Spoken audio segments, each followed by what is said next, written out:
بسم اللہ الرحمن الرحیم۔ السلام علیکم۔ جماعت ہفتوں میں اردو ادب کے ساتھ خوش آمدید۔ آج ہم سبق نمبر 5 پڑھیں گے۔ نظم ہے محنت کرو عزیزو۔ میں درست تلفظ کے ساتھ پڑھوں گی، آپ نے غور سے کتاب پر دیکھنا ہے۔ صفحہ نمبر 31 نکالیے۔ تم کو خیال محنت گر صبح و شام ہوگا، کہتے ہیں بخت جس کو آ کر غلام ہوگا۔ جو دل کا مدعا ہے حاصل تمام ہوگا، محنت سے کام ہوگا، محنت سے نام ہوگا۔ محنت کرو عزیزوں، محنت سے نام ہوگا۔ محنت بغیر جینا ممکن نہیں جہاں میں، محنت سے وہ بنا ہے رہتے ہو جس مقام میں۔ محنت کا پھل ہے پودے جتنے ہیں گلستاں میں، محنت لگی ہوئی ہے بلبل کے آشیاں میں۔ محنت کرو عزیزوں، محنت سے نام ہوگا۔ گر چاہتے ہو عزت، محنت سے وہ ملے گی۔ درکار گر ہے شہرت، محنت سے وہ ملے گی۔ ہے جس کا نام دولت، محنت سے وہ ملے گی۔ کہتے ہیں جس کو قسمت، محنت سے وہ ملے گی۔ محنت کرو عزیزوں، محنت سے نام ہوگا۔ محنت سے اے عزیزوں غافل کبھی نہ ہونا، ہوشیار و چست رہنا، کاہل کبھی نہ ہونا۔ گر کام سخت بھی ہو بے دل کبھی نہ ہونا، دیکھو اپاہجوں میں شامل کبھی نہ ہونا۔ محنت کرو عزیزوں، محنت سے نام ہوگا۔ اب میں آپ کو اس کے شاعر ہیں طلوق چند محروم، ان کے بارے میں تھوڑا سا ان کا تعارف بتاؤں گی۔ طلوق چند محروم اردو کے ایک عظیم شاعر تھے۔ محروم ان کا تخلص ہے۔ وہ 1887 میں تحصیل عیسیٰ خیل ضلع میاں والی کے ایک گاؤں میں پیدا ہو گئے۔ وہ شاعر ہونے کے ساتھ ساتھ مصنف بھی تھے۔ محروم نے BA تک روایت کی تعلیم حاصل کی۔ جگن ناتھ آزاد مشہور شاعر ان کے فرزند یعنی بیٹے تھے۔ محروم کا مجموعہ کلام گنج مافی کے نام سے لاہور سے شائع کیا گیا۔ ان کے دوسرے شعری مجموعے کا نام شعلہ نوا ہے۔ تقسیم ہند کے بعد دہلی چلے گئے اور یہیں 6 جنوری 1926 کو ان کا انتقال ہوا۔ یہ تھا ان کا تعارف۔ اب ہم اس کے الفاظ کے معنی دیکھیں گے تاکہ آپ کو نظم کو سمجھنے میں آسانی ہو۔ الفاظ کے معنی دیکھیے۔ مدعا مقصد، غافل غفلت کرنے والا، گلستان باغ، بے دل ہونا دلچسپی نہ لینا، آشیاں گھر، چست چالاک، شہرت مشہور ہونا، اپاہج سست یا لگڑا۔ اب ہم اس کی تشریح کریں گے۔ پہلا بند دیکھیے۔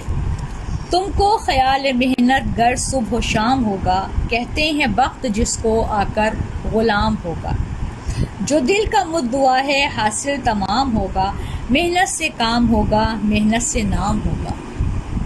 محنت کرو عزیزوں، محنت سے نام ہوگا۔ سب سے پہلے ہم حوالہ متن لکھیں گے۔ ہیڈنگ ڈالیے۔ نظم کا نام محنت کرو عزیزوں، شاعر کا نام ہیڈنگ ڈالیں گے طلوق چند محروم۔ اب اس کے بعد ہیڈنگ ڈالیں گے آپ تشریح لکھیے۔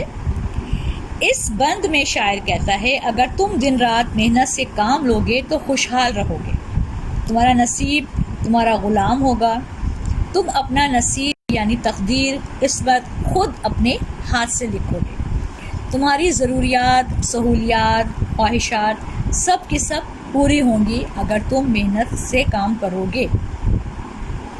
محنت سے عزت دولت شہرت سب کچھ ملے گا، اللہ تعالیٰ کے سوا کسی کے محتاج نہ ہوگے۔ یعنی اس شعر میں یہ بتایا گیا ہے کہ تمام چیزیں تمہیں میسر آئیں گی اگر تم محنت کرو گے۔ اب آ جائیے بند نمبر 2 پر۔ محنت بغیر جینا ممکن نہیں جہاں میں، محنت سے وہ بنا ہے رہتے ہو جس مقام میں۔ محنت کا پھل ہے پودے جتنے ہیں گلستاں میں، محنت لگی ہوئی ہے بلبل کے آشیاں میں۔ محنت کرو عزیزوں، محنت سے نام ہوگا۔ تشریح دیکھیے، شاعر اس بند میں کہتا ہے محنت کے بغیر انسان محمل و ناکارہ ہے۔ محمل کا مطلب کیا ہوتا ہے؟ جیسا آپ پہلے بھی پتہ ہے آپ کو، یعنی جس کے کوئی معنی نہ ہو۔ اللہ تعالیٰ نے قرآن پاک میں فرمایا انسان کے لیے کچھ نہیں مگر جس کے لیے محنت کرے، یعنی محنت کے بغیر انسان دنیا میں جانوروں سے بدتر زندگی گزارتا ہے۔ محنت سے انسان دنیا کو تسخیر کر سکتا ہے، تسخیر کر سکتا ہے، دنیا کو ڈھونڈ سکتا ہے، نکال سکتا ہے۔ دنیا میں اللہ تعالیٰ نے تمام چیزیں دی ہوئی ہیں، پوشیدہ ہیں، صرف انسان اپنی محنت کے بلبوتے پر اس کو ڈھونڈ سکتا ہے۔ جس گھر میں انسان رہتا ہے، جو کپڑے پہنتا ہے، جو کتابیں پڑھتا ہے، جو کھانا کھاتا ہے، یہ سب محنت کے بغیر ممکن نہیں ہے۔ انسان تو انسان، جانور بھی محنت کرتے ہیں تو زندہ رہتے ہیں۔ بند نمبر 3 دیکھیے، گر چاہتے ہو عزت محنت سے وہ ملے گی، درکار گر ہے شہرت محنت سے وہ ملے گی، ہے جس کا نام دولت محنت سے وہ ملے گی، کہتے ہیں جس کو قسمت محنت سے وہ ملے گی۔ محنت کرو عزیزوں، محنت سے نام ہوگا۔ تشریح دیکھیے، اس بند میں شاعر کہتا ہے انسان اگر عزت حاصل کرنا چاہتا ہے تو وہ اسے محنت سے ہی ملے گی۔ اگر انسان کو اپنا نام بنانا ہے اور مقام حاصل کرنا ہے تو وہ محنت کرے۔ دولت کا جو شخص خواہش مند ہے، یعنی وہ چاہتا ہے کہ اس کو دولت حاصل ہو، وہ بھی محنت ہی سے حاصل ہوتی ہے۔ انسان محنت کر کے جب عزت، دولت، شہرت حاصل کر لیتا ہے تو وہ اپنی قسمت بھی بدل سکتا ہے۔ بند نمبر 4 دیکھیے، محنت سے اے عزیزو غافل کبھی نہ ہونا، ہوشیار و چست رہنا، کاہل کبھی نہ ہونا، گر کام سخت بھی ہوں بے دل کبھی نہ ہونا، دیکھو اپاہجوں میں شامل کبھی نہ ہونا۔ محنت کرو عزیزوں، محنت سے نام ہوگا۔ آخری بند میں شاعر انسان کو نصیحت کرتے ہوئے کہتا ہے کہ محنت ایک حقیقت ہے، اس سے لاپرواہی نہ برتنا بلکہ چست و چالاکی سے کام کرنا، یعنی تیز تراری سے سستی نہیں دکھانی ہے۔ کبھی کام کے معاملے میں سستی نہ دکھانا، خواہ کام کتنا ہی مشکل و کٹھن کیوں نہ ہو۔ مایوس مت ہونا، نا امید مت ہونا، اور خود کو معذور لوگ جو محنت کرنے سے عاری ہوتے ہیں، یعنی جو محنت نہیں کر سکتے، ان کی فہرست میں شامل ہونے سے بچانا۔ کچھ لوگ تو معذور ہونے کے باوجود محنت کر رہے ہوتے ہیں، ان سے سبق حاصل کرنا۔ محنت کرو گے تو ہی نام ہوگا۔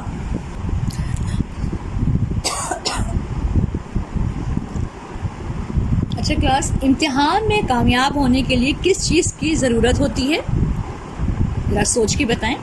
جی ہاں، امتحان میں کامیاب ہونے کے لیے محنت کی ضرورت ہوتی ہے۔ آپ محنت کریں گے تو امتحان میں کامیاب ہوں گے۔ کامیابی کی کنجی کسے کہا جاتا ہے؟ پہلے بھی آپ کو بتا چکی ہوں، بالکل ٹھیک، محنت کو کامیابی کی کنجی کہا جاتا ہے۔ اب اس کی مشق دیکھیں، صفحہ نمبر 32۔ دیے گئے سوالات کے جواب لکھیں۔ سوال نمبر 1 ہے، دن رات محنت کرنے سے کیا فائدہ ہوتا ہے؟ سوالوں کے جواب اور تشریح آپ اپنی کلاس پر کاپی پر کریں گے۔ دن رات محنت سے کام کرنے سے خوشحال رہو گے، تمہارا نصیب تمہارا غلام ہوگا، تم اپنا نصیب خود اپنے ہاتھ سے لکھو گے، تمہاری ضروریات، سہولیات، خواہشات، آسائشیں سب پوری ہوں گی، محنت سے عزت، دولت، شہرت سب کچھ ملے گا، اللہ تعالیٰ کے سوا کسی کے محتاج نہ ہوگے۔ سوال نمبر 2 دیکھیے، محنت سے کام نہ کرنے سے کیا نقصان ہوتا ہے؟ جواب، محنت کے بغیر انسان ادھورا، محمل، ناکارہ ہے۔ اللہ تعالیٰ نے قرآن پاک میں فرمایا انسان کے لیے کچھ نہیں مگر جس کے لیے محنت کرے۔ محنت کے بغیر انسان دنیا میں جانوروں سے بدتر زندگی گزارتا ہے، لوگوں کا محتاج ہو کر رہ جاتا ہے، اس کی معاشرے میں کوئی عزت نہیں ہوتی، وہ ذلیل و رسوا ہوتا ہے۔ سوال نمبر 3، انسان کے مکان اور بلبل کے اشیاء میں کیا چیز مشترک ہے؟ جواب، انسان کے مکان اور بلبل کے اشیاء میں محنت مشترک ہے، دونوں محنت سے ہی بنے ہیں۔ سوال نمبر 4، نظم کے آخری بند میں کیا نصیحت کی گئی ہے؟ جواب، آخری بند میں شاعر انسان کو نصیحت کرتے ہوئے کہتا ہے کہ محنت ایک حقیقت ہے، اس سے لاپرواہی نہ برتنا بلکہ چست و چالاکی سے کام کرنا، کبھی کام کے معاملے میں سستی نہ دکھانا، خواہ کام کتنا ہی مشکل و کٹھن کیوں نہ ہو، مایوس مت ہونا۔ سوال دیکھیے، نظم کے مطابق محنت کے ذریعے حاصل ہونے والے کوئی سے 5 فوائد لکھیں۔ جواب، محنت کے ذریعے انسان اپنا گھر، روزمرہ کی ضروریات یعنی کھانا پینا کپڑے وغیرہ، یہ سب بریکٹ میں لکھیں گے آپ، عزت، شہرت، دولت اور اچھی قسمت حاصل کر سکتا ہے۔ ان سوالوں کے جواب آپ نے اپنی کلاس پر کاپی پر کرنے ہیں۔ نظم کے مطابق مصرع مکمل کریں۔ کہتے ہیں بخت جس کو آ کر غلام ہوگا، جو دل کا مدعا ہے حاصل تمام ہوگا، محنت لگی ہوئی ہے بلبل کے آشیاں میں، گر چاہتے ہو عزت محنت سے وہ ملے گی، دیکھو اپاہجوں میں شامل کبھی نہ ہوں۔ اب آپ آ جائیے صفحہ نمبر 33۔ صفحہ نمبر 33، فعل کی اقسام بالحاظ زمانہ، فعل ماضی، فعل حال اور فعل مستقبل۔ سوال نمبر 4 دیکھیے، کالم الف کو کالم بے سے ملائیں۔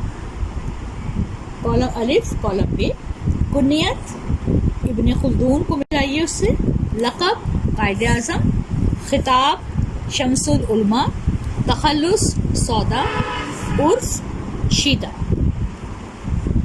اس کے بعد سوال دیکھیے، گر چاہتے ہو عزت محنت سے وہ ملے گی کی وضاحت مثالوں سے کریں۔ جواب، اگر انسان چاہتا ہے کہ اسے عزت ملے تو اس کے لیے وہ محنت کرے، اگر محنت کرے گا تو کسی کے آگے ہاتھ نہیں پھیلانا پڑے گا۔ وہ آسائشیں اور خواہشات تو شاید پوری نہ کر سکے مگر ضروریات پوری کرنے میں ضرور کامیاب ہو جائے گا۔ وہ کھانا، لباس، چھت حاصل کرے گا۔ ایک دفعہ ایک صحابی رسول اکرم صلی اللہ علیہ وآلہ وسلم کی خدمت میں حاضر ہوئے، ان کے ہاتھ بے حد سخت تھے۔ آپ صلی اللہ علیہ وسلم نے فرمایا کہ تمہارے ہاتھ اتنے سخت کیوں ہیں؟ وہ کہنے لگے، یا رسول اللہ صلی اللہ علیہ وآلہ وسلم، میں کان میں کام کرتا ہوں اور سارا دن پھاوڑا چلاتا ہوں، اس لیے ہاتھوں پر سیاہ گٹے پڑ گئے ہیں۔ آپ صلی اللہ علیہ وسلم نے اس صحابی کے ہاتھوں کو بوسہ دیا اور فرمایا کہ محنت کرنے والا اللہ تعالیٰ کا دوست ہے۔ سوال نمبر 6 دیکھیے، درج ذیل الفاظ کو اپنے جملوں میں استعمال کریں، ان کے اپنے جملے بنانے ہیں۔ مدعا، گلستان، بخت، درکار، آشیاں، یہ جملے آپ نے کاپی پر کرنے ہیں۔ سوال نمبر 7 دیکھیے، محنت کی عظمت کے عنوان پر 3 پیراگراف کا مضمون تحریر کریں۔ یہ پیراگراف بھی آپ نے اپنی کلاس پر کاپی پر کرنا ہے، جس کا عنوان ہوگا محنت کی عظمت۔ اس کے بعد سوال نمبر 8 پر دیکھیے، کم از کم 3 محنت کش طبقوں کے متعلق 2 جملے تحریر کریں۔ جواب، لوہار، بڑھئی، مزدور، یہ 3 جو ہے وہ محنت کش طبقے ہیں۔ نمبر 1، لوہار لوہے کا کام کرتا ہے، کھڑکیاں، دروازے، گرل، روشن دان وغیرہ بناتا ہے۔ نمبر 2، بڑھئی لکڑی کا کام کرتا ہے، الماریاں، دروازے، فرنیچر وغیرہ بناتا ہے۔